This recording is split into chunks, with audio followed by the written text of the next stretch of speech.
예. 그러면 앞서 우리가 제가 이제 그 명제, 그러니까 의미에 대한 철학적 이론, 언어 철학의 이론, 그래서 그 기본적으로 제가 지시에 대한 의미 이론을 소개를 했고요.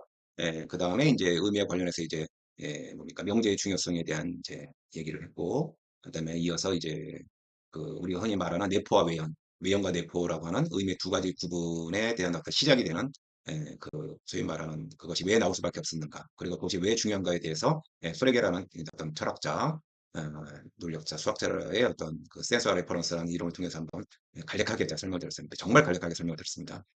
사실은 제가 지난 시간에 설명했던 게 단박에 그냥 그렇게 할 게 아니고 사실은 한 충분히 뭐 한 여러 시간에 걸쳐서 해야 될 내용인데, 사실 뭐 우리가 여러분이 뭐 철학 공부하기 위해서 이 강의 듣는 거 아니잖아요. 그렇죠?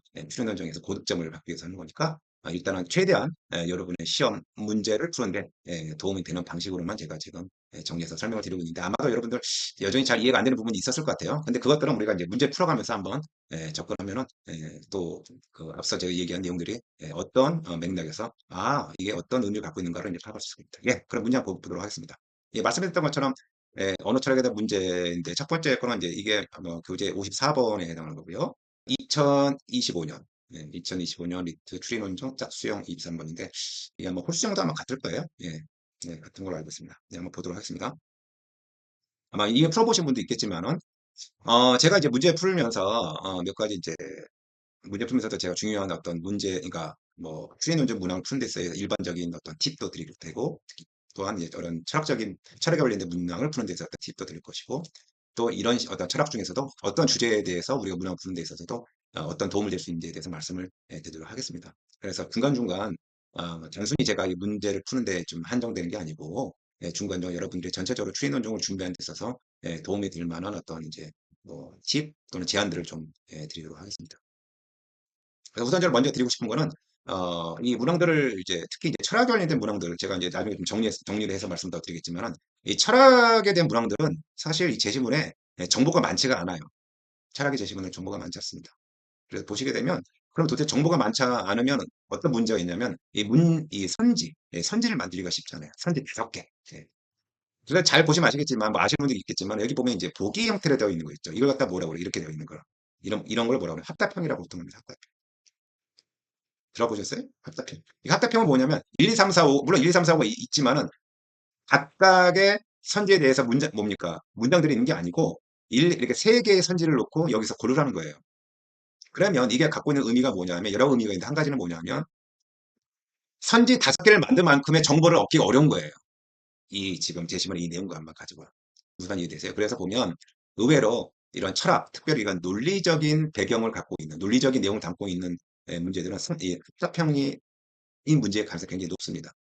왜냐면 5개 선지를 의미 있게 만들기 굉장히 쉽지 않죠. 대신에 자연과학 있죠. 자연과학 같은 경우에는, 특히 생명과학은 뭡니까? 5개 만들기 쉬워요. 쉽다기도 훨씬 수월해요. 왜냐면 여러분 아시는 것처럼, 여러분 자연과학 문제가 왜 어렵습니까? 정보가 너무 많아서 그렇죠. 그 정보를 얘를 다 일일이 따져봐야 되니까. 그러나 철학 관련된 건 의외로 정보가 많지 않아요. 대신에 정보가 많지는 않지만 꼼꼼히 읽어야 됩니다. 꼼꼼히 읽어야 됩니다. 예. 왜냐하면 일종의 문장의 어떤 일부분을 가지고 그걸 꼬아갖고 이렇게 제시문으로 어떤 잡게 하는 경우가 굉장히 많거든요. 그래서 이제 그런 차이가 있어요. 그러니까 무슨 얘기냐면, 정보량이 적다고 해서 문제를 쉽게 풀 수 있는 건 절대 아닙니다. 어떻게 보면 오히려 더 문제 어려울 수도 있어요. 왜냐면 꼼꼼하게 봐야 되니까.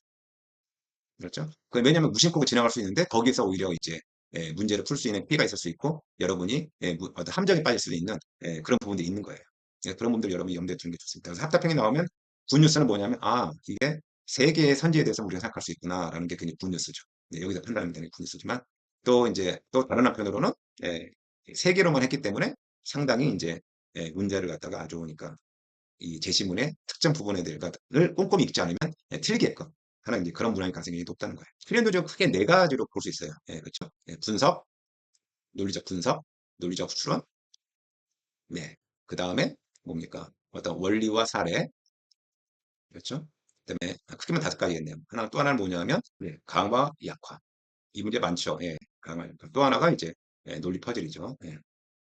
어쨌든 논리 퍼즐 빼면 이제 크게 보면 4가지로 나눠볼 수 있죠. 분석, 추론, 원리, 사례, 강화, 약화. 4가지로 알아볼 수 있는데, 그렇죠? 이 철학 이제 보통 이제 많은 문제들이 이제 분석 뭐 골고루 다 배치가 되어 있죠. 4가지가. 배치가 되어 있습니다. 이 중에서 이거는 이제 추론, 추론에 대한 이제 부분입니다. 한번 볼까요? 추론 옳은 것을 보기에서 있는 대로 다 골라 보라는 거죠. 예. 제시문 읽어야죠, 당연히. 한번 읽어볼게요, 한번.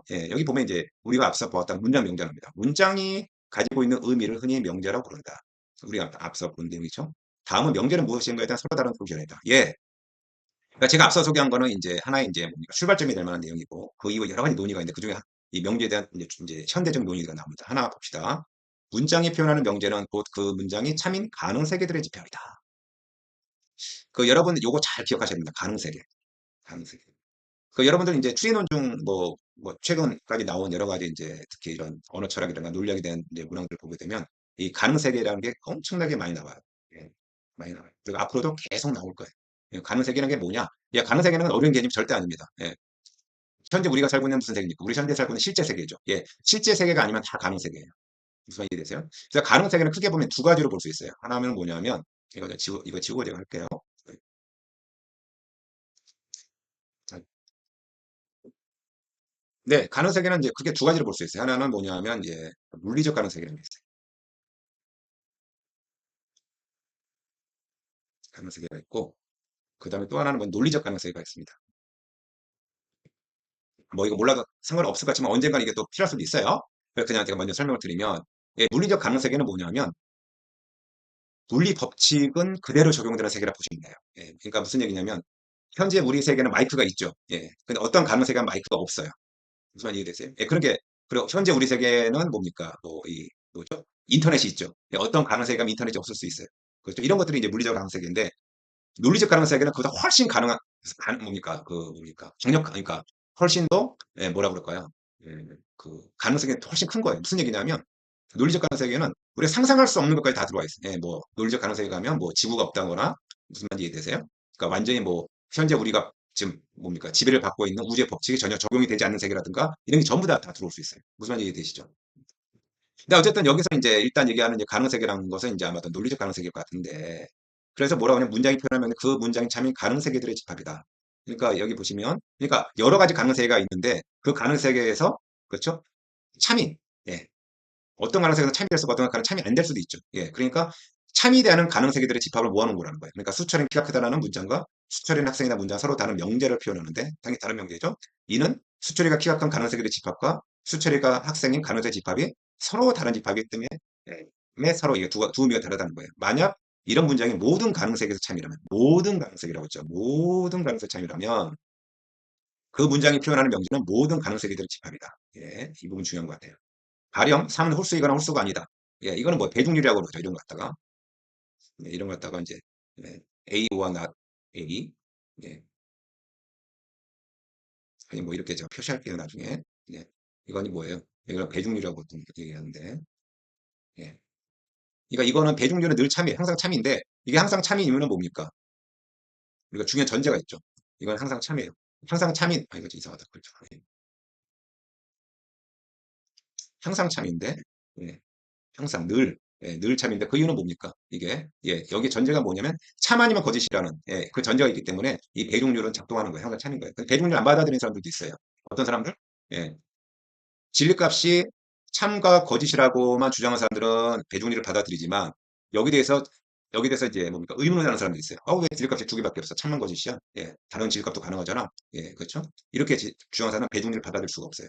그 흔히 직관주의자라고 보통 그러는데 논리적 직관주의, 수학적 직관주의인데 이런 사람들은 배중률을 받아들이지 않습니다. 왜냐하면 소위 말해 참과 거짓만 이루어진 양가, 이가 시스템이라고 하는데 이걸 받아들이지 않아요. 이건 나중에 또 얘기할 기회가 있겠죠. 그래서 일단 이 정도 얘기하고요. 그래서 서로 이제 가능 세계들이 다르다는 거죠. 그런데 여기 보면 이건 뭡니까? 이건 뭐예요? 3위 배중률 같은 경우 3위 홀수이거나 홀수가 아니다는 모든 가능 세계에서 참이되는 명제라는 무슨 말인지 이해되세요? 그럼 모든 가능 세계에서 거짓인 명제도 있겠죠. 참이 아닌 명제 어떤 거예요? 어떤 거예요? 모순 명제죠. 예를 들어서 A and not A 같은 거 그렇죠? 이런 거죠. 그래서 뭡니까? A and not A가 뭐예요? 예를 들어서 뭐 갑돌이는 사람이고 동시에 사람이 아니다. 이런 거는 모순이죠. 이런 것들은 어떻게 돼요? 모든 가능성에서 거짓인 거죠. 그렇죠. 무슨 말인지 이해되시죠? 또는 뭐 모든 삼각형은 둥글다. 모든 삼각형은 둥글다. 어때요? 어떻게 삼각형의 정의에 따르면 둥글다하고 같이 있을 수 없죠. 이거는 뭐예요? 모든 가능성에서 거짓되는 거죠. 그러니까 모순을 갖고 있는 것 같다. 그다음에 을은 어떤 입장이냐? 명제는 일종의 순서성이다. 순서성이란 이런 거죠. 이렇게 되는 거. 예. 예를 들어 3은 홀수이다라는 문장이 표현하는 명제는 3이 가리키는 대상과 홀수이다는 가리키는 속성을 보면서 순서성이 이루어질 수 있다. 예. 이런 거죠. 3과 그렇죠? 홀수이다라고 할 때 이거는 대상이고 음? 그렇죠? 홀수이다는 뭡니까? 예. 어떤 속성을 가리키는 거죠. 예. 이해되세요? 예. 이렇게 이해한다는 거예요. 일종 함수를 이해한다는 거예요. 3이 가리키는 대상을 M, 홀수가 가리키는 F라고 M과 F겠네. 이렇게. 그렇죠? 이렇게 된다는 거죠. 예, 본다는 거죠. 할 때, 그 다음에 3을 홀수에다 표현한 명제는 MF가 되겠죠. 당연하죠. 예. 그래서 또 다른 사례로 수천의 희영이를 사랑한다. 예. 는 문장이 표현하는 명제는 이거는 뭐예요? 누가 누구를 사랑한다는 거니까 예, 두 개의 향이 들어오겠죠. 그러니까 우리가 수로를 얘기할 때 이게 이제 우리가 수로를 보다 수로가 수로의 종류가 여러 가지가 있어요. 근데 수로는 뭐냐면 이렇게 예를 들어서 뭐뭐 이런 거 있죠. is 뭐 이렇게 되어 있는 거 있죠. 뭐 is 뭐 이렇게 되는 거죠. 이런 걸 갖다가 이제 뭐라고 그러냐면 이제 예 이런 수로 예, 이런 걸 원플레이스 예 뭐 뭡니까 원플레이스 원플레이스 프레디킷 이렇게 해요. 예, 그다음에 이런 거 있죠. 아까 지금 누가 누구를 좋아한다. 예, 그렇죠? 이건 뭐예요? 투플레이스죠. 예, 그러니까 투플레이스 프레디킷이라고 어떤 게 되는 거예요. 예, 쓰리플레이스도 있죠. 뭐 어떤 거예요? A is between B and C 같은 거. A는 B와 C 사이에 있다. 예, 이건 뭐예요? 세 개의 예, 뭡니까? 예, 항이 있죠. 예, 항이 있죠. 예, 이런 걸 뭐라 그래요? 변수라고도 하고 이제 아규먼트라고도 해요. 변수 아규먼트 이렇게 얘기합니다. 무슨 말 이해되세요? 예, 이런 식의 이제 수로들이 있는데, 예, 요거는 뭐 나중에 좀 얘기하도록 하고, 일단은 이제 여기서는 이항관계, 예, 그렇죠? 예, 투 플레이스, 예, 이거는 원 플레이스, 그렇죠? 예, 순서상 이해할 수 있다. 수철이 가리키는 대상을 A, 희행이 가리키는 대상을 B라고 하면 사랑한다는 R이라고 하자. 예, 그럼 뭐 이런 거죠. A, B, R 이렇게 한다는 거죠. 예, 그러면 문장표는 이렇게 된다. 예, 뭐 별 어려운 얘기는 아니죠. 예, 어려운 얘기 아니에요. 예, 그러니까 내용 되게 단순해요. 그런데 이제 내용은 단순하지만 이제 예, 보기에서 우리한테 이제 예, 좀 생각을 하게 만들겠죠. 예, 봅시다. 기억. 덕과 을은 수철과 희영이 서로 다른 대상을 가리킨다고 할 때 수철이는 희영이를 사랑한다는 문장과 희영이는 수철을 사랑하는 문장이 예, 서로 다른 명제를 표현을 한다는데 예, 동의한다. 어때요? 네. 첫 번째는 수철과 희영이를 사랑한다는 것이고 두 번째는 희영이가 수철을 사랑한다는 거죠. 예. 서로 다른 대상. 예. 어때요? 갑의 경우는 중요한 게 뭡니까? 예. 예. 갑의 경우에는 가능세계를 얘기하는 거죠. 예, 그렇죠. 중요한 건 뭐예요? 수철이가 희영이를 사랑하는 가능세계, 희영이가 수철이를 사랑하는 가능세계가 다르죠. 예, 다르겠죠. 예, 그렇죠. 예, 그러니까 이거는 이제 다른 명제가 될 것이고, 그 다음에 그 갑에 따르면 당연히 그렇게 될 것이고, 예, 을에 따르면 어떻게 돼요? 을에 따르면 우리가 어떻게 되니까 이런 거죠. 예, 하나는 예, 뭡니까? 뭐 ABR이라고 할까? AB 수철이죠. 예, ABR이고 하나는 또 뭡니까? BAR이죠. 예. 이 함수가 같아요? 다르죠? 예, 다르죠. 예, 그러니까 함수가 같은 ABR의 순서고 이건 BAR이니까 그래서 이거는 예, 다른 문장이 예, 되는 거겠죠. 그렇죠? 예. 이건 뭐 어렵지 않죠, 기억은. 예, 생각하면. 예. 네, 니은. 둥근 사각형은 존재한다는 문장과 3은 홀수이면서 홀수가 아니다는 문장이 서로 다른 의미를 가지고 있다고 믿는 사람은 예, 갑의 견해에 반대할 것이다. 예. 둥근 사각형 존재한다는 건 뭐예요? 모든 가능, 뭐 아까 말한 모순이죠. 예, 이게 봐요. 그렇죠? 둥글다는 거하고 사각형하고 충돌하잖아요. 그렇죠? 예, 모순이란 말이에요. 예, 이게 모순이니까 예, 이런 문장과 3은 홀수이면서 동시 홀수가 아니다. 이것도 모순이잖아요. 그렇죠? 이런 모순, 다 모순이에요. 이런 이제 문장들, 예, 모순 문장인데 이것들이 서로 다른 의미? 예, 를 가지고 있다는 사람들은 갑의 견해. 이거는 사실 뭐예요? 갑에 따르면 이거는 같은 의미죠. 왜냐하면 둥근사각형이 존재한다는 모든 가능성에서 거짓이고 3은 홀수면 홀수가 아니라는 것도 모든 가능성 거짓이란 말이에요. 그러니까 그럼 같은 의미예요. 그렇죠? 그러면 같은 의미라고 생각할 텐데 예, 그렇죠? 그렇죠? 그런데 이제 이것을 반대하는 사람은 뭐예요? 다른 의미라고 얘기하겠죠. 두 개가. 그렇죠? 예, 그럼 이 사람은 뭡니까? 예, 당연히 예, 이 사람은 그게 반대하는 게 맞는 거죠. 예, 왜냐하면 갑은 같다고 생각하는 거니까. 그러니까 이것도 이제 말이 되는 거죠. 그렇죠? 예. 예, 그 다음 세 번째 봅시다. 예, 세 번째는 샛별과 개발하기가 같은 대상을 가리킨다고 할 때, 이게 이제 유명한 아까 얘기했던 그 뭡니까? 그 프레게의 사례예요. 예, 그 뭡니까? 새벽별 얘기하는 거예요. 예, 그러니까 샛별과 개발하기가 같은 별이에요, 사실은. 예, 아마 금성인가? 예, 정확히 제가 모르겠는데, 예, 금성일 가능성이 없습니다. 비너스인가 금성? 예, 전혀 생각이 안 나는 금성이 맞나? 예, 영어. 개발의 같은 대상을 가리킨다고 할 때, 샛별은 아름답다는 문장과 개발학과는 아름답다는 문장이 서로 다른 의미를 가지고 있다고 믿는 사람은 이거 우리 앞서 제가 얘기한 프레게가 얘기한 사례죠. 그렇죠? 예, 프레게에서 봤던 거죠. 프레게 퍼즐 생각나시죠? 예, 그렇죠. 동일 문장이 된 거죠. 예. 사람은 을의 견해에 반대할 것이다. 예. 예, 봅시다. 예. 같은 대상을 가리켜. 예, 그렇죠. 샛별과 개발의 같은 대상을 가리킨다. 중요한 이 부분이죠. 할 때 샛별 아답다 문장과 결혼 안다는 문장이 서로 다른 의미를 가지고 있다는 사람은 그래요. 중요한 건 뭐냐면 여기서 잘 보세요. 이 사람 뭐예요? 순서상을 만들 때 어땠다고 그랬죠? 가리키는 대상, 가리키는 대상. 그렇죠? 예. 그러니까 가리키는 대상이 같으면 같은 문장인 거고 그 대상이 다르면 다른 문장인 거예요. 예. 예, C는 뭐, 예, C는 뭐라고 해요? 뭐, C는 B라고 할까요? 예, 그다음에 또 하나는 예, D는 N이겠죠. 예, 그러니까 이거 샛별, 얘는 개발하기. 예, 그럼 얼핏 보면 이거는 어떻게 돼요? 다른 기호로 보이죠. 그러나 실제는 뭐예요? C하고 D는 어때요? 같은 대상이잖아요. 예, 같단 말이에요. 예, 같은 대상이에요. 예, 무슨 말인지 이해되시죠? 따라서 함수 표현이 설령 CN, DN으로 돼 있더라도 이거는 어떻다? 이거는 예, 뭡니까? 예, 이거는 뭡니까? 같은 예, 문장이에요. 이건 같은 문장이에요. 그러니까 을에 따르면 이거는 예, 같은 문장. 을에 따르면 이거는 예, 같은 문장이 되는 거예요. 왜냐하면 예, 왜냐면 같은 대상이니까. 그렇죠? 예, 같은 대상이니까 예, 이거 조금 예, 같은 대상이니까 예, 같은 문장이 되는 겁니다. 예. 근데 만약에 그러니까 다른 의미를 갖다고 생각하는 사람, 예, 다르다. 이게 두 개가 다르다고 생각하는 사람은 어떻게 돼요? 의뢰견 당연히 예, 된다는 것이죠. 예, 그렇죠? 그래서 이거는 더 그러니까 디귿도 맞는 얘기죠. 그래서 이거는 기억님 디귿 다 예, 맞는 얘기죠. 예, 그래서 이거는 의외로 이제 어려운 문제는 아니에요. 예, 어려운 문제는 아니지만 앞서 제가 얘기했던 겁니까? 그렇죠?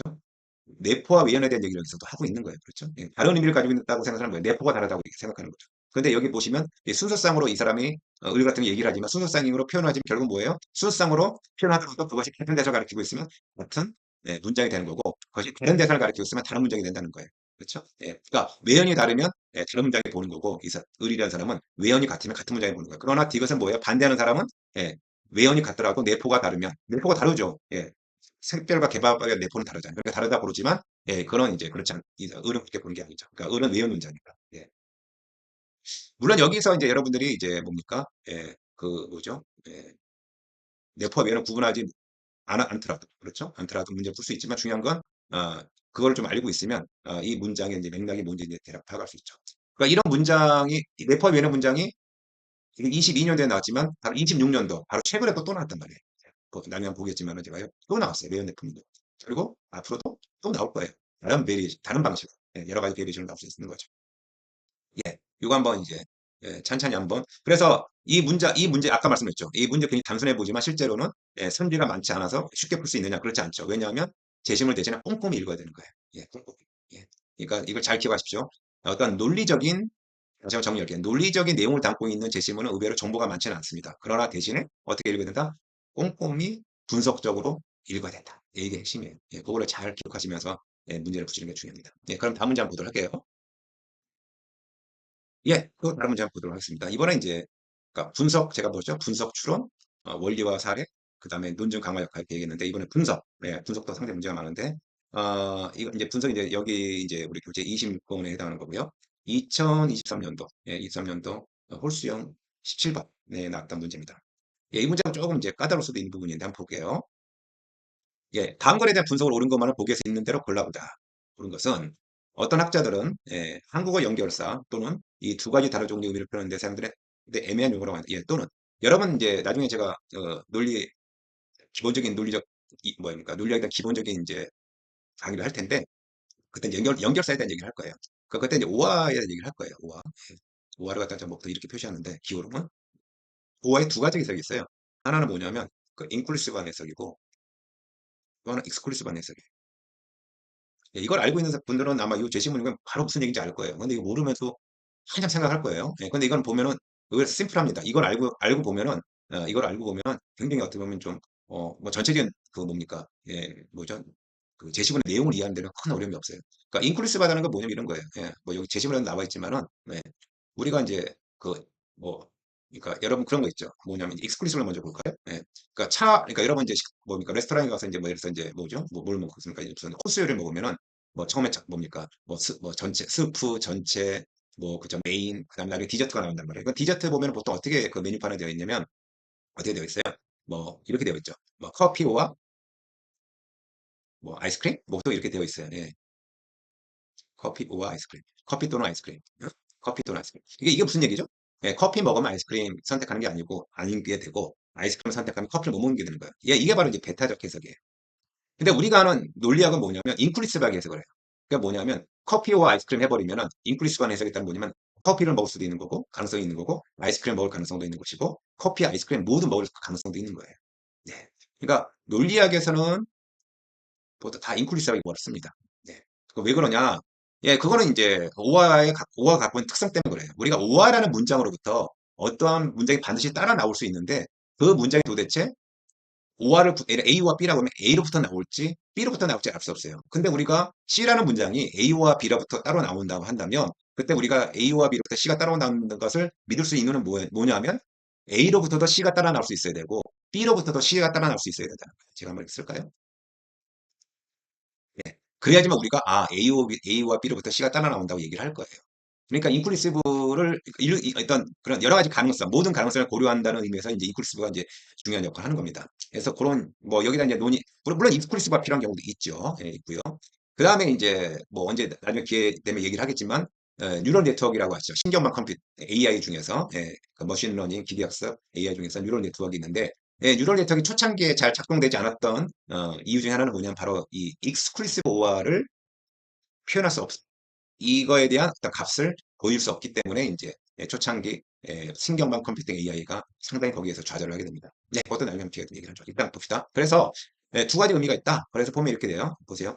일의 경우 철수는 노트북 또는 핸드폰을 가지고 있다. 이 후시는 컴퓨터는 또는 이 철수가 노트 핸드북 모두 가지고 있는 경우에는 참여는 포괄적 의미, 그러니까 인클루시브한 걸 본 거죠. 사용하면 이의 경우에는 뭡니까?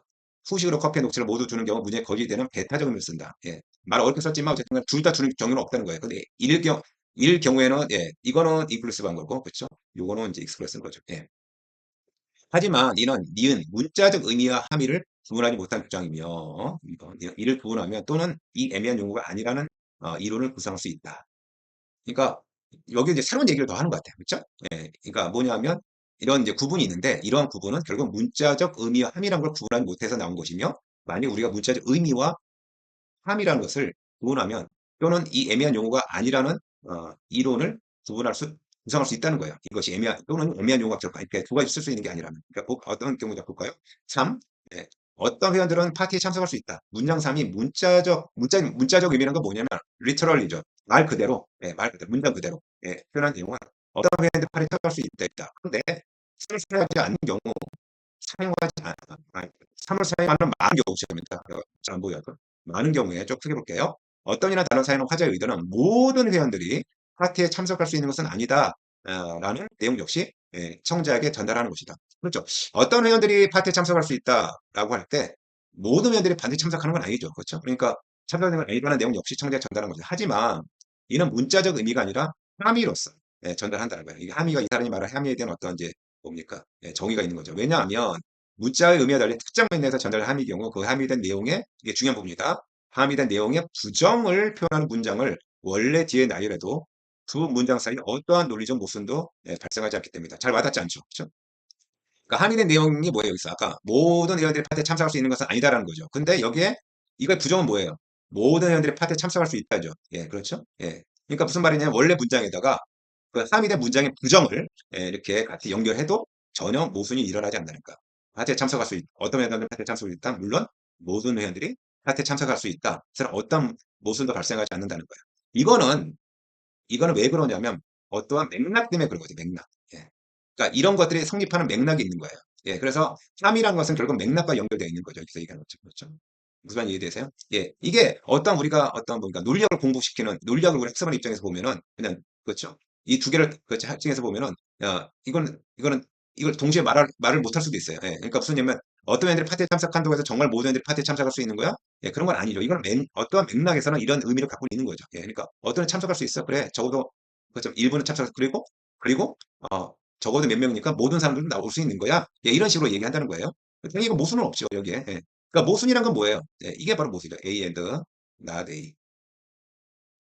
이게 바로 이제 논리적 모순이죠. 이게 바로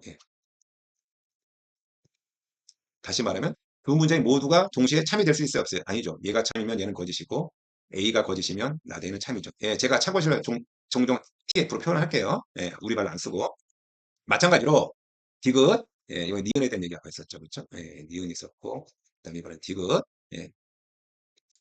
또는의 문자적 의미는 포괄적 의미일 뿐 배타적 의미는 함유로서 전달되는 것이란 진단이 가능하다. 예. 그러니까 또는이라는 문자 글자 그대로 의미는 포괄적 의미일 뿐, 예, 의미일 뿐이지 배타적 의미는 함의로서, 예, 그러니까 배타적 의미는 그러니까 포괄적 의미는 문자적인 거는 문자적 의미는 포괄적인 것이고 이렇게 연결되는 거죠. 예, 배타적인 거는 함의로서, 예, 전달되는 진단이 가능하다. 예. 즉 후식으로 커피 또는 녹차를 드립니다. 물론 다 드릴 수 있는 이사에서는 어떤 무슨 이거는 이제 그렇죠. 포괄적 의미니까 예, 문자적 의미인 거고 그렇죠. 따라서 우리는 이의 사용을 통해 예, 그렇죠.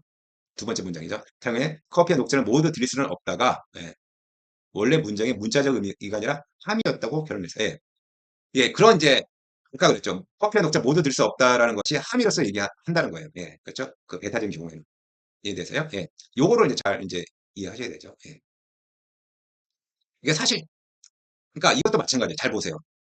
정보가 많지가 않아요. 예, 정보가 많지가 않습니다. 뭐 자연과학이라든가 사회과학, 예, 다른 여러 역사 이런 거 배우면 정보가 별로 없어요. 그래서 의외로 뭐 금방 쑥 읽어요. 예. 근데 어떻게 읽어야 된다? 예, 꼼꼼히 읽어야 돼요. 그러니까 어떻게 보면 그런 부분에서 이제 더 이제 여러분한테 이제 예, 우리를 갖다 더 고생하게 예, 만들 수 있는 이제 부분이 있는 거죠. 그렇죠? 예, 보시게 되면 보세요. 철수는 빵을 먹었다는 문장에 대해 사용된 이 문장, 철수는 빵을 먹었다. 요걸 갖다가 시험이라서 전달할 수 있느냐 없냐는 이걸 부정이 어떻게 돼요? 이걸 부정 뭐예요? 랍비죠. 예. 그래요. 근데 잘 보세요. 이 경우는 어떻게 되냐면 이렇게 하더라도 모순이 안 발생해야 돼요. 이렇게 말을 하더라고요. 그렇죠? A인데 B인데 나비라도 모순이 발생. 그러니까 뭐냐면 이거에 대한 부정, 요 문장, 예, 요 B에 대한 예, 부정을 연결하더라도 모순이 발생하면 안 되는 거에 바로 핵심인데 A인데 B인데 나비라고 했잖아요. 그렇죠? 어떻게 돼요? 그럼 모순 발생하잖아요. 예. 그러니까 이거는 당연히 예, 뭡니까? 예, 그렇죠? 전달될 수 없는 거죠. 함이라서. 예. 그러니까 이게 좀 어려운 부분인 거예요. 예, 요 부분이. 예. 그러니까 여기서 말하라는 게 도대체 뭔가 지금 그러니까 요 부분을 잘 이해되는 거죠. 예, 문장이 있고 함이라서 전달하는 문장에 여기서 보면은 이건 부정을 전달하려고 그랬어요. 그렇죠? 부정문을. 근데 부정에 대한 부정을 갖다가 하면 긍정이죠. 예, 부정의 긍정인데 그것 했을 때 예, 모순이 있느냐 없느냐를 보는 건데 이거는 뭐예요? 여기서 뭐예요? 우리가 빵을 먹었다는 문장인데 이거에 대한 부정을 갖다가 이제 이걸 함의로 예, 그렇죠? 함의를 전달할 수 있는지 보고 있는데 이거에 대한 부정을 연결했을 때 모순이 일어나면 안 되는 거예요. 근데 부정을 했을 때 예, 모순이 일어나고 있죠. 예, 그러니까 이게 이제 예, 이제 문제가 생기는 거죠. 예, 그렇죠? 예. 또 이제 이렇게 생각해 볼 수도 있어요. 뭐냐면 예, 철수가 예, 빵만 먹은 것이 아니다. 이렇게 생각해 보세요. 그러니까 철수는 밥과 빵을 먹었다는 문장이 있잖아요. 이걸 갖다 어떻게 볼 수 있냐면은 예, 철수가 밥과 빵만 먹은 것이 아니다. 어? 얘기하죠. 철수가 빵만 먹은 것이 아니다. 무슨 말인지 이해되세요? 예, 그렇게 얘기할 수 있죠. 예. 근데 철수가 밥과 빵만 먹은 것이 아니다라는 말의 부정은 뭐냐면 철수가 빵만 먹었다는 거예요. 예. 그렇죠? 따라서 결국 뭐냐면 또 예, 뭡니까? 예. 논리적 모순이 예, 발생할 수 있는 거죠. 예. 예, 이런 부분도 있어요. 예. 이 설명이 좀 이해가 좀 잘 안 되죠. 예, 근데 이거는 좀 이상하긴 한데 제일 좋은 건 지금 방금 제가 설명했던 예, 이 부분 갖고 이해하시는 게 제가 이제 이야기 편리한 것 같습니다. 예, 예, 그 다음에 이거 볼게요. 이것도 되고요. 예, 디귿에 따르면 후식으로 커피와 녹차 모두를 드릴 수 있다라는 내용은 예, 이의 문자적 의미에 포함되는 것이 아니라 항암이로서 전달되는 것. 이거 잘 보세요. 여기서 보시면 디귿에 따르면 예, 디귿에 따르면 뭡니까? 또는의 문자적 의미는 포괄적 의미일 뿐 배타적 의미는 합의로다 전달되는 것이 라는 진단이 가능하다. 야, 요 부분이죠. 예, 문자적 의미는 예, 문자적 의미, 포괄적 의미는 문자적인 것이고 함의 배타적인 건 함이에요. 그렇죠? 근데 여기 어디 뭐라고 되어 있냐면 모두를 드릴 수 있다. 예. 이건 뭐예요? 이거는 문자적 의미에 포함되는 것이 아니라 어때요? 모두를 드릴 수 있다. 예. 어떻게 됐습니까? 예. 모두 포괄적인 게 뭐예요? 문자적 의미잖아요. 그렇죠? 예. 오히려 반대로 얘기했죠. 예. 이건 포괄적이잖아요. 그렇죠? 이건 포괄적이기 때문에 모두니까. 그렇죠? 예. 이건 포괄적이니까. 예. 포괄적인 거는 당연히 뭡니까? 예. 이거는 뭐예요? 문자적 의미에 포함돼야 돼요. 이건 문자적 의미 아니라가 아니죠. 문자적 의미인 거죠. 예. 그렇죠? 예. 문자적 의미로 전달되는 거죠. 그러니까 이거는 이제 반대로 이제 했기 때문에 예, 당연히 이거는 이제 안 되는 거죠. 예. 그렇죠? 예, 이렇게 이제 예, 보시면 예, 되겠죠. 어때요? 좀 이해되시나요? 네, 이 문제는 뭐 어떻게 보면 단순하다고 할 수 있지만 좀 약간 논리적인 어떤 관계에 대한 특히 이 논리적 무소에 대해 좀 생각을 좀 해야지만 예, 이해할 수 있는 부분이 있는 거고요. 그래서 이 부분을 좀 세밀하게 읽어야지만 이제 예, 문제를 이제 풀 수 있는 경우입니다. 예. 그래서 이것도 여러분들이 이런 식의 어떠한 이제 여기서 봐야 될 건 뭐냐면 여러분들이 뭐이 문제가 또 나오지는 않겠지만은 여기서 어떤 보여주는 어떤 논리적 사고의 흐름 이런 걸 잘 보십시오. 예, 논리적 사고의 흐름. 예, 어떤 것이 논리적 사고의 흐름이 있고 그걸 어떻게 지금 이용하고 있는가. 야, 뭐 그런 부분 이런 부분들을 좀 여러분이 잘 이해하시는 게 중요하고요. 근데 보게 되면 이제 이 선지들도 이거는 이제 하나의 팁인데 보면 이제 대개 이런 논리적 제시문에 이제 이런 식의 제시문의 특징이 뭐냐면 세 개 중에 한 두 개는 이제 뭡니까 그 제시문의 세부 추론 내용에 대한 추론이에요. 근데 하나는 하나는 뭐냐면 이렇게 약간 이런 식의 논리 퀴즈 같은 문제들이 나옵니다. 구성되어 있어요. 그러니까 이런 형태의 문항의 특징이 뭐냐면 두 선지를 합합한 경우에 보면 두 개는 세부 추론이고 하나는 우리의 논리적인 어떠한 분석 능력을 체크하는 이런 식의 문제들이 나오는 경우죠. 네. 그다음 문제 한번 볼까요? 예, 그다음 문제 이제 바로 여기서 보겠습니다. 이것도 다음 논쟁에 대한 분석을 옳은 것만을 보기에서 있는 대로 고른 것은 예, 이거는 이제 뭐와 관련이 있냐면 우리가 봤던 의미에 대한 지시 이론이 있죠. 예, 이거하고 연결되어 있는 내용들이에요. 의미에 대한 지시 이론. 예. 갑 뭐라고 봅시다. 있는 대로 주홍색 연구에서 홈즈는 탐정에 대한 진술의 명시력으로 나타나는 명시력이란 말을 잘 기억하세요. 예, 영어로 오스텐시브라고 하는데 자주 나올 거예요. 그러니까 외형과도 연결돼 있죠. 명시력이란 거는 보여주는 거예요. 밝게 보여준다는 거죠. 그러니까 제가 그런 얘기 있죠. 아까 외연할 때 단어의 뭡니까? 지시론적 의미론이 바로 명시적인 거예요. 예, 지시론적 의미론. 그러니까 뭐 전화의 의미가 뭐냐면 전화기 보여주면 되는 거예요. 명시적인 거예요. 그림으로 보여. 무슨 이해되시죠? 예. 그러니까 외연하고 명시적 경과 연결돼 있어요. 그러니까 명시적 정의라는 걸 써요. 어스텐서 데피니션이라는 게 있는데 뭐냐면 전화기를 정의해달라. 그럼 전화기 보여주는 거예요. 그대로 사과 정의다. 사과 보여주는 거예요. 이해되세요? 네. 명시로 나타나며 따라서 홈드는 탐정이다. 이 소설에서 명시로 참인 명제. 예, 이런 얘기하죠. 그러니까 그냥 보여주는 거죠. 그대로. 그런데 주홍색 연구에 어디에도 홈즈의 국구만 개수에 대한 명시적인 진술은 나타나지 않는다. 하지만 그러니까 명시적과 반대는 뭐예요? 암묵적인 거죠. 드러나지 않은 거예요. 예. 작품 내에서 홈즈는 사람이며 사람 보통 두 개의 콧구멍을 가지고 있다는 것은 상식이므로 홈즈의 콧구멍 두 개다는 와 같은 명제 역시 주홍성 연구소 참여이 된다. 네. 그래서 그러니까 두 개 문장이 있네. 하나는 홈즈는 홈즈는 탐정이다. 그렇죠? 예. 또 하나는 홈즈의 콧구멍 두 개다. 예. 그렇죠? 주홍성 연구소 참여된다. 사실 명시적인 진술을 표현되지 않았지만 지구는 둥글다. 모든 사람은 죽는다. 그렇죠? 와 같은 주홍성 연구에서는 암묵적으로 참여 명제들이 많죠. 예. 그다음에 이 을 봅시다. 그래서 을 보게 되면 이번에는 서구에서 암묵적으로 참여되는 명제가 있다는 것을 받아들이는 것은 불합리한 기별을 낳는다. 그럴까요? 네, 이번에 그렇죠? 예, 암묵적인 참여 명제들이 많다고 얘기했는데 이 사람은 을은 비판하는 거예요. 암묵적으로 참여되는 명제가 많다는 건 불합리한 기별을 낳는다. 우선 서구 작품들의 속편이 나타날 수 있다는 것을 주목보다 속편은 전작에 병리되지 않은 것들이 참을 결정하는 힘을 가진다. 예를 들어 소설 호빗에서는 빌보가 소유한 반지가 무엇이 명시되어 있지 않지만 그 속편을 반지 지방실에서 그 반지가 절대 반지라고 변경된다. 이 경우 빌보가 소유한 반지가 절대 반지라는 것은 호빗에서 참이라고 하는 것이 맞다. 이게 연결성이 있는 거죠. 이제 다음을 가정해 보자. 코난 도일은 주홍색 연구에 속편 빨간색 연구를 썼으며 그 소설에서 사실 태어날 때부터 세계의 콧구멍을 가졌던 홈즈는 냄새를 잘 맡을 수 있다는 명적 진술이 나타난다. 그 다음에 이때 홈즈의 콧구멍은 세 개다라는 명제가 빨간색 연구뿐만 아니라 주홍성 연구에서 어떤 명적 참이라고 보는 것이 합당할 것이다. 명적 참이라고. 하지만 만약 홈즈의 콧구멍 두 개다가 주홍성 연구에서 암묵적으로 참였다면 그렇죠? 주홍성 연구에서 홈즈의 콧구멍 개선 두 개인 동시에 세 개가 돼야 된다는 거죠. 무슨 말인지 이해되세요? 그렇죠? 따라서 이는 어떤 모순이라는 거죠. 불합리한 길결이다. 따라서 허구에서 명시적 참 이외에 암무적 참과 같은 것은 없다고 결론을 내릴 수 있다. 이게 결론인 사람. 이게 을의 얘기예요. 이해되세요? 약간 좀 코미디 같은 이제 얘기긴 한데, 근데 이게 뭐 이상한 얘기도 아니에요. 그렇죠? 그러니까 첫 번째 갑은 이제 뭐냐면 이제 암묵적 참여 명제에 대한 이제 존재성을 얘기를 하고 있는 거예요. 그렇죠? 그러니까 드러나지 않지만 우리가 일반적으로 전제하고 있는 것들이 있어요. 그걸 얘기를 하고 있는데, 근데 중요한 건 뭐냐면 그런 허구에서는 이게 중요해요. 허구에서는 그렇죠? 암묵적 참여 있다고 얘기하면 문제가 된다는 거야. 왜 그러냐면 이제 여기 보면 이제 그 뭐죠? 전제에 대해 쭉 얘기를 했어요. 그렇죠? 절대 반지면 거기다 일관되는 참이라고 부르는 게 맞아요. 근데 여기 보면 그렇죠? 이제 전자기에서 이어지는 작도 이렇게 생각하는 건데 여기 보면 이제 그 홈즈에 대한 얘기를 하는데 그렇죠? 홈즈가 이제 이때 세 개다라는 명제가 그렇죠? 빨간색 그러니까 이미 세 개였어. 태어날 때 세 개의 콧구멍을 가졌으면 그렇죠? 전작에서 세 개니까 이어지는 작 후작에 그렇죠? 이어지는 작의 후작에서도 당연히 이제 세 개라고 얘기해야 될 거예요. 그렇죠? 그 명제죠. 하지만 만일 홈제 콧구멍에 두 개다는 중생 연구, 이전 거죠. 처음 연구에서 암묵적으로 두 개가 되어 있으면 어떻게 돼요? 두 개임에 동시에 세 개가 되니까 이거는 말이 안 된다는 거죠. 그렇죠? 충돌이니까. 그래서 암묵적 참을 아예 없다고 얘기해야 된다는 거예요. 말이 되나요? 말장난 같긴 한데. 그러니까 이게 뭐 철학적인 어떤 철학적인 점인지 저는 잘 모르겠지만 일단은 이제 우리가 얘기한 그 지시론적 의미론과도 연결되어 있어요. 그렇죠? 지시론적 의미는 뭐예요? 지시되는 대상, 그렇죠? 또는 지시되는 어떤 명제가 상응하는 어떤 사실이 있을 때 그것이 그걸 가리킬 때 참여된다고 얘기하잖아요. 그러니까 명시적인 거죠. 그렇죠? 근데 지금 보면 이제 을의 경우는 뭐냐면 그 픽션, 그렇죠? 허구. 과연 허구에서 우리가 그렇죠? 허구에서도 우리가 그렇죠? 외연이 아닌 그렇죠? 내포, 암묵적인 거죠. 암묵적인 걸 갖다가 레포는 아니죠. 어떤 암묵적인 어떤 의미를 얘기할 때 그걸 우리가 받아들일 수 있느냐 그런 건 안 된다는 거죠. 지금 일종의 재미있는 논쟁이죠. 봅시다. 그러니까 뭐죠? 문제는 모두 고르라는 거죠. 한번 이제 골라봅시다. 기업. 갑은 어떤 명제도 특정 허구에서 참이거나 거의 둘 중 하나여야 한다는 걸 전제하고 있다. 갑이 지금 얘기하는 건 뭐예요? 갑이 얘기하는 것은 뭡니까? 명시적 참여에 대한 얘기를 하고 있고, 그다음에 암묵적으로 참여 명제들이 많다는 얘기하고 있어요. 두 개를 얘기하고 있어요. 그렇죠? 명시적 참여 명제다. 그렇죠? 어떤 명시적 참여 명제가 있다는 얘기로, 그다음에 암묵적으로 참여 명제가 많다라고 얘기했단 말이에요. 그런데 그 얘기인데 그렇다고 해서 반드시 특정 허구예요. 특정이란 말까지 있었어요. 이게 특정.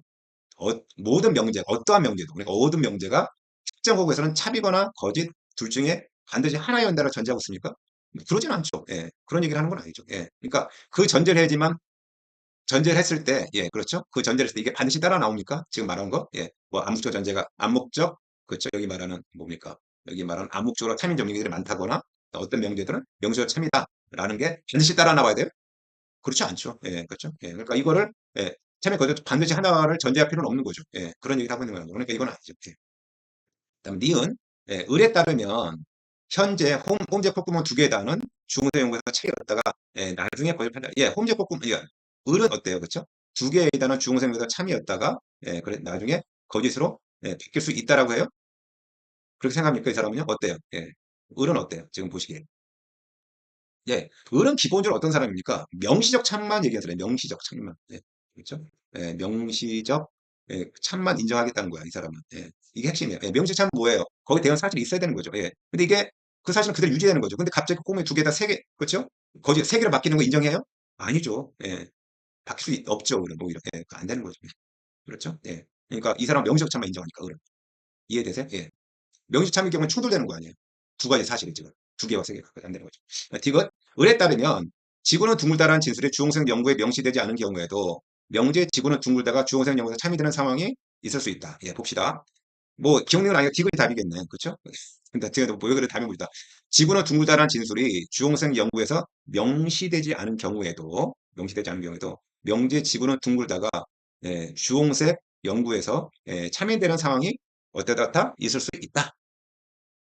네, 여기서 여러분 보셔야 될 게 있는데 뭐냐면, 그래도 이게 좀 어려운 부분, 이런 부분들, 보게 되면은, 을이 이런 주장을 해요. 뭐가 되냐면, 여기 중요한 부분이 하나 있는데, 이걸 잘 보셔야 되는데, 제가 표시를 할게요. 뭐냐면, 이걸 할까요?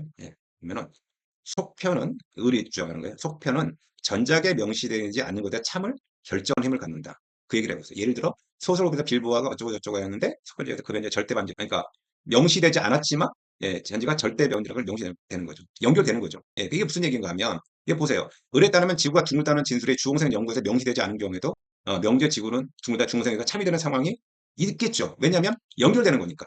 그렇죠? 연결되는 거니까. 이런 경우에 제가 보시게 되면 그 말을 한단 말이에요. 여기 보게 되면 석변은 전작에 명시되지 않는 것들의 참을 결정하는 힘을 갖고 있다. 명시되지 않았어요. 그런데 속편이 그렇죠. 주홍색 연구에서 참여되는 상황이 있을 수 있죠. 얼마든지. 왜냐하면 그거는 이제 속편에 의해서 그렇게 될 수 있는 거죠. 그러니까 이제 이거는 이제 의뢰의 이제 주장이 되는 거고 그렇기 때문에 그러기 때문에 이 사람은 이제 암묵주참이 나오면은 거기서 모순이 발생한다고 얘기를 하는 거예요. 이 경우에. 그러니까 이제 그래서 요거는 이제 답이 되는 거죠. 이 부분은 이제 여러분들이 뭡니까? 바로 이 부분, 지금 방금 제가 표시한 검색을 할까요? 바로 이 부분을 연결해서 보시면 돼요. 이게 중요한 부분이죠. 요거를 보면 이제 왜 이게 그렇죠? 속편 전입판에 참을 결정하는 거잖아요. 그렇죠? 그러니까 명시되지 않았지만 속편에서 첨이 될 수가 있는 거죠. 그래서 얘는 이제 디귿이 답이 되겠죠. 그럼 요 정도 하고요. 우리가 이어서 바로 또 다음 세션에서 이어서 다음에 이어서 계속 뭡니까 언어 철학에 대한 내용들을 가지고 관련된 문제를 해보도록 하겠습니다. 네, 감사합니다.